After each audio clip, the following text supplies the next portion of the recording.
Alors dans cette vidéo, je vais chercher une primitive de petit f de x qui est définie par 3 sur 5 racine carrée de x.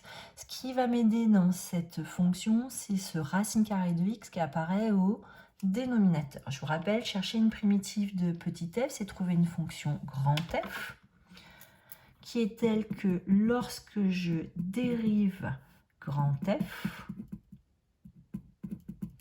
j'obtienne à la fin petit f de x. Je vais donc m'appuyer sur la règle de dérivation suivante, qui est que la dérivée de racine carrée de x, c'est 1 sur 2 racine carrée de x.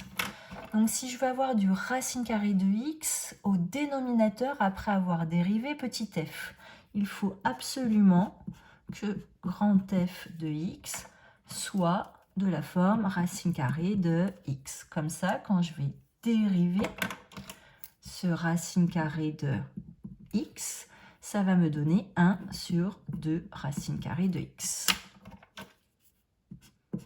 Donc je suis satisfaite, j'ai le racine carrée de x qui est au dénominateur comme je souhaitais.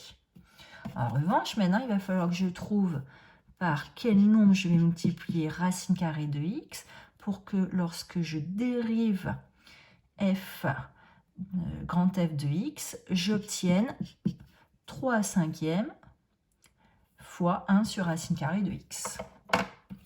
Alors, ce 2 au dénominateur ne me convient pas. Moi, je ne veux pas de 2 au dénominateur. Je vais donc, dans la partie verte, dans le nombre vert, mettre du 2 au numérateur. J'aurai ainsi du 2 au numérateur, du 2 au dénominateur. Je vais pouvoir simplifier par 2. Et puis, je vais être amené à multiplier par 3 au numérateur, de façon à faire apparaître ce 3-là, et mettre un 5 au dénominateur, de façon à faire apparaître ce 5 au dénominateur. Donc dans ma partie verte, j'ai 2 fois 3, c'est-à-dire 6 au numérateur, et 5 au dénominateur. Grand F de x égale 6 cinquièmes fois racine carrée de x, et donc une primitive de 3 sur 5 racine carrée de x.